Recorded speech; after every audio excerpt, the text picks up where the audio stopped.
Now, there are many different types of technologies in the workplace nowadays. It would take me over an hour to list every single option we have available to us.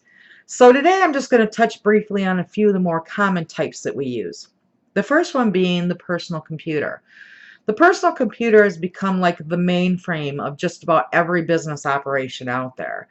And it can be in the form of a laptop computer, a desktop computer, a tablet, even your cell phones nowadays are considered like a miniature pocket computer because the technology has advanced so much on a cell phone. You have the ability to complete just about the same types of tasks that you would with a traditional personal computer. Now, another type of technology we use is software. In order to be able to operate a computer, you have to have what's called an operating system, and this is considered a type of software itself. And an example of this would be your Windows operating system, your Linux operating system, your Apple operating system that you use for your Mac computers.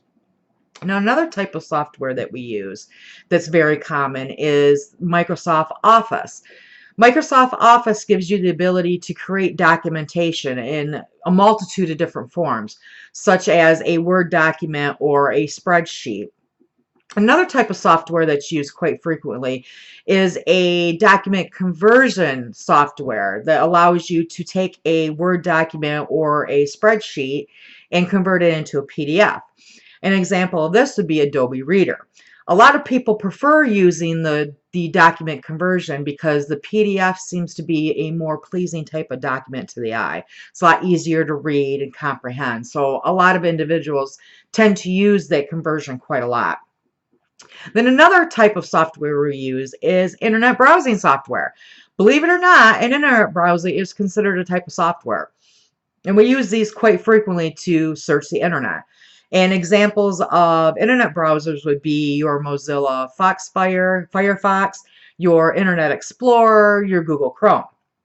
And the last type of software I'd like to talk about is called ERP software, which is enterprise resource planning software. And a lot of businesses use this type of software to be able to complete transactions in their businesses such as inventory control, having lists of customers, being able to communicate with customers.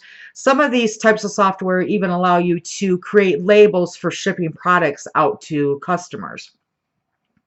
Now I'd like to talk to you about another type of technology, which is called social networks. Social networks are very, very common nowadays. A lot of people use these types of networks to communicate out in the world. LinkedIn would be a very good example of a social network. A lot of people use LinkedIn to be able to connect with individuals, professional individuals in their profession. It allows them to connect with alumni from colleges they graduated from. It allows them to build a portfolio or profile so that potential employees can search for these individuals to find the right kinds of candidates for open positions. Even allows you to even do job searching. Now, another type of social networking that a lot of people use is Facebook, excuse me, or Twitter. These two types are more of a relaxed, setback type of social networking. A lot of businesses use these types of networks to be able to put their businesses out there and promote their businesses. Another type of technology I'd like to talk about is cloud computing. Cloud computing has become a very good option for a lot of businesses. It helps them to reduce the cost of actual hardware that they need to build their networking structure. And it comes in a few different forms. The first one being infrastructure as a service.